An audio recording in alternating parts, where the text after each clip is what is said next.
sharing with us his capstone project on drone videography. Please join us in welcoming him.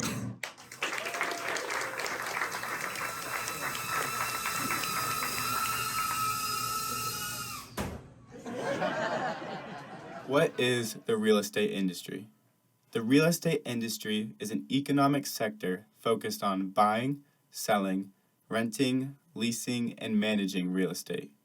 It includes all brokers, agents, property managers, rental clerks, and appraisers in the U.S. The first major real estate purchase was the Louisiana Purchase in the 1800s. The first real estate brokerage business was founded in 1855. From there, the industry has absolutely exploded and isn't forecasted to slow down anytime soon. Currently, in the U.S., the real estate industry has over 350,000 companies. In 2018 alone, it brought in $2.7 trillion to the U.S. economy, which is about 13% of our total GDP. The industry employs more than 2 million people and generates over $10 billion in corporate profits. As the industry has grown and gotten more competitive, there has also been an increasing push to find the newest and best ways to market listings. Real estate advertising started off with word of mouth, progressed into newspaper, and now is pretty much all online. Agents use pictures, videos, and sometimes 3D walkthrough tours of the listing to best present it to their buyer so they can really get a feel for the house. Although the quality of both pictures and videos have gotten better, there really hasn't been any radical innovations for new tools to create better visuals. That is what I'll be focusing on today. My name is Michael Pitts, and I welcome you to the future of real estate videography. First, I'm going to be talking about the history of real estate visuals. Then, I'll introduce my solution. Next, my value propositions, and then the scalability of that solution. So jumping right in, the history of real estate camera tools. Back in the early 1900s, real estate agents used black and white cameras and posted those images in a newspaper, or I should say, image. This was just one singular image, very low quality of the outside of the house. You really didn't get a feel for the house at all. Moving into the late 1900s and the early 2000s, this was the age of the digital camera and the internet. Now this took a little bit to get completely implemented because a lot of people didn't have computers in their house. But once they did, this became the industry standard. People would come out, take a bunch of pictures with their digital camera, and post that on their online listing. Then, in 2009, Canon introduced a video camera that was widely accepted by real estate. This was a nice step up from a bunch of still images. You could get a whole lot better feel for the house and the whole layout. And in the last 10 years, drones have absolutely exploded. Everyone is trying to get drone use in their real estate. However, there are a couple downsides currently. One is only exteriors and still images, and two, it is extremely expensive to hire a drone pilot. Next, smartphones. In recent years, smartphone cameras especially have gotten significantly better, and agents have found that it's just as good to use their smartphone and take a few pictures and use those as their photographs instead of hiring a photographer. And finally, 360 cameras and 3D walkthrough tours. Now this technology is about 25 years old, as you might know, with Google Earth and Google Street Views, where you get that 360 view and you can use those arrows to walk around. But recently, a company like Matterport is using those 360 cameras to create those virtual walkthrough tours in their real estate listings. So now I'm going to talk a little bit how 360 cameras work, because it'll be important later on in my presentation. The way a 360 camera works is it has two lenses that both shoot at over a 200-degree field of view, and then the camera stitches those videos together to create a seamless 360-degree video. That's amazing. And what this causes is a blind area in between those two lenses here, represented in the red. Now to get a better example of what this looks like in the final image, this snowboard up here is actually holding a selfie stick. But because that selfie stick lies within the red area represented below, it completely disappears from that final image. So now, these tools are really cool, but like I previously mentioned, there hasn't been any radical changes or new tools for camera real estate visuals. So what's next? The future.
estate agents to create fly-through tours with just the push of a few buttons. So now let's dive right into the specific specs of this drone. Starting off, we have the 5-blade 3-inch propellers, two 6S 850 milliamp hour batteries, the 2204 2400 kV brushless motors, and then the SMO 360 camera. Now moving on down here, we can see the LiDAR sensors, and this is what it'll use to create that 3D model of the house, which I'll talk more on later. And then you have the mini servo, which powers those pulleys, belts, and gears. Now this is all the system for that landing gear. So moving on down, we can see the landing gear flap here. So you might have noticed that that 360 camera lens on the bottom actually sat below the drone. And so you need something underneath of that when it's taking off and landing, so the drone's not landing right in that lens, scratching or potentially cracking it. Moving into some of the overall specs of the drone. So the overall weight is 550 grams with an estimated flight time of 5 to 7 minutes. And the resolution the camera will shoot at is 5.7K at 30 frames a second, with a total field of view of 360 degrees. Now this is where that 360 camera comes into play. So the drone actually sits within the blind area of the camera.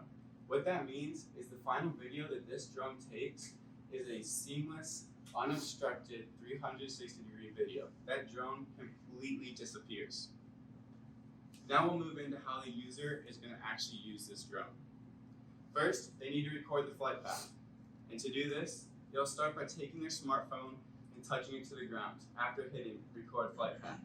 Next, they're going to walk every square footage within their room or the building. And what you are currently doing is creating that path that the drone is going to follow in that exact way, so it doesn't have to worry about any obstacle avoidance on that first run through. Once you go back to that starting point, you'll hit stop recording and upload flight path, and then you'll be notified once it has been uploaded. From here, we get to the fun part where the drone actually will start flying. So the user places the drone in that same starting point, then hits start flight. Now the drone will automatically take off and start following that path. And as you can see here in the bottom, the drone is following along the back of the room, just like I had walked through there.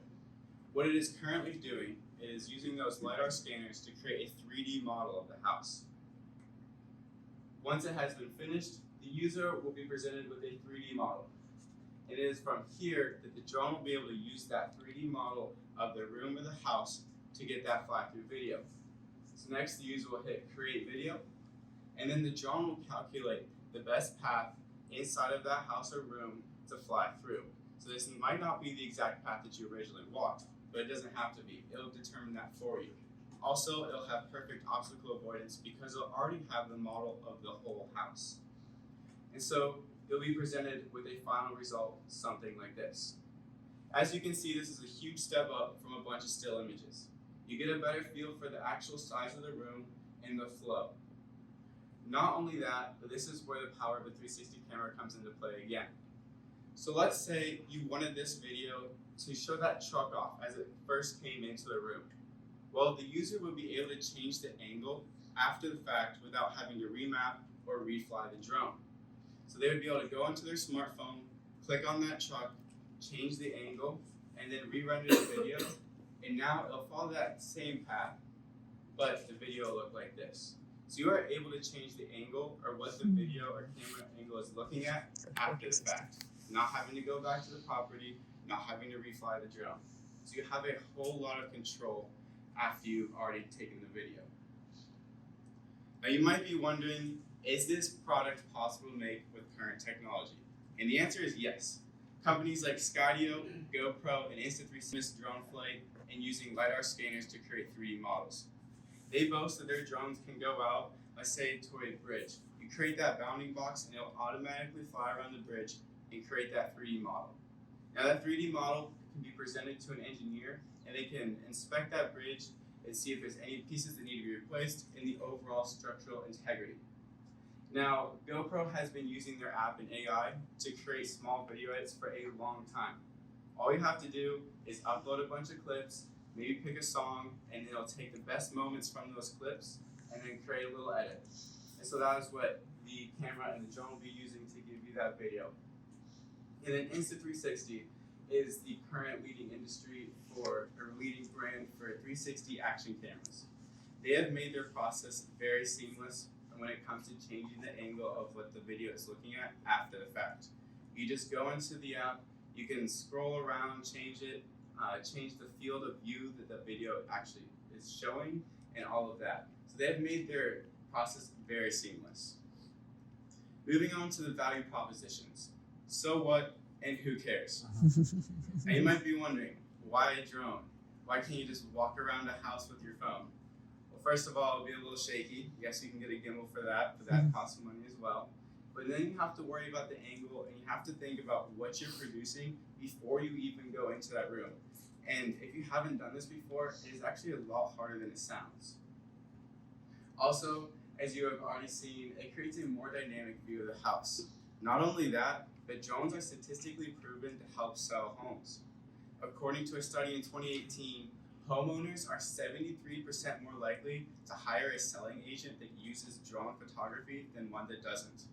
Also, houses sold 68% faster when drone photography was implemented. Now keep in mind, this isn't using indoor videos or anything like that. This is hiring a drone pilot and its exterior still images of the house. So these numbers would only increase with a solution like this. Now this is marketed for that mid-level real estate agent. Why? Because they're constantly looking for ways to one-up their competition down the street.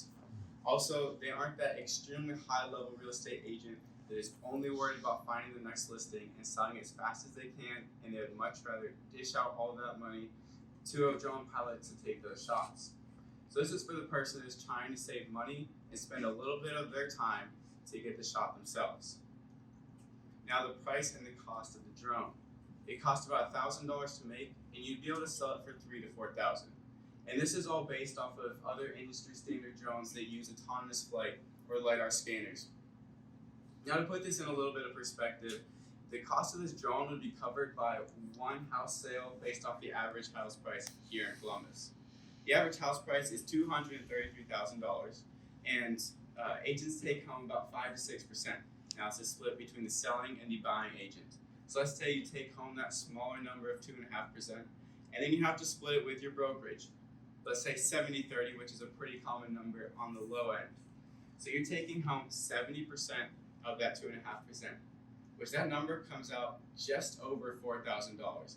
Meaning you just have to pick up one more listing in a year, and you've already covered the price of this drone that now you can use for all of your listings. So to put my value propositions in 3 simple forms, it is cutting edge, cost reduction, and convenience. So cutting edge, the newest and the best thing. It's the newest technology out there. As Americans, we are willing to spend a lot of money on getting the newest and best things. Now we are forking out over $1,000 for the newest iPhone every 2 years. Okay, and cost reduction. Being able to do it yourself instead of hiring someone out. Like I've already mentioned, drone pilots are expensive, ranging anywhere from $200 an hour to $1,000 a day. Also, this is a fast solution because your time is worth money. And then third, convenience, and most important, this is an automated solution so you can keep working while the drone is doing its thing. All you have to do is create that initial walk around in a house, which would only take about 5 minutes. From there, the drone can do the rest, and you can leave the property and go do whatever you want, and then get notified on your phone later that it's completed the process. Now, where can this product go in the future? Scalability of it. First, insurance and appraisals. Using that 3D environment for estimates. So most houses do not have up-to-date floor plans. So being able to present them with a whole 3D model of the house that they can get measurements off of would be huge. Also, the way appraisals work now is it's a bunch of pictures and a long list of facts.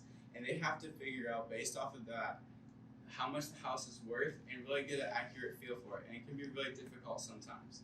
So being able to have a 3D model of that house that you can present to them, they could potentially put on a VR headset and walk around in it. They could get a much better feel for the house and how much it's worth.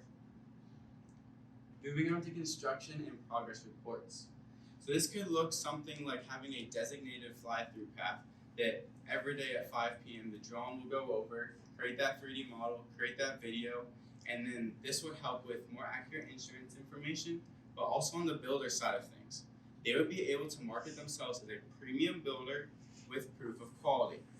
Now, this is already being used on a larger scale for big companies, but having a low-cost drone like this that you don't need to hire a drone pilot to bring it into a more residential area. So now all these builders that are building houses, now they can market themselves and show their clients that 3D model and that 3D or that video, and you can see that they're not cutting corners and they're doing everything correctly. Third, firefighters and police officers. Using those 3D environments for training purposes. Now I could picture this, you take that drone into a public high school and create that 3D model. Now police officers are able to train for an active shooter case inside of their local high school. And instead of using a random map inside their VR headsets, what they're currently doing, they are able to train, know the building layout, and if a case was to happen like this, they'd be a lot better equipped. Also for firefighters, like I previously mentioned, there's not a lot of up-to-date floor plans. So firefighters are instructed to go in, crawl under the smoke, and try to find as many people as possible. A lot of times they do not know the layout of the house. Being able to be presented with a 3D model, even if it's just on the way to the scene, would be a game changer. They would understand the layout of the house enough to just at least to walk around. So as you can see, I've not only presented you with the future of real estate videography, but a solution that can be scaled for insurance and appraisals, construction progress reports, and firefighter and police officer training, and much, much more. Thank you for your time. Any questions can be texted to Gabe.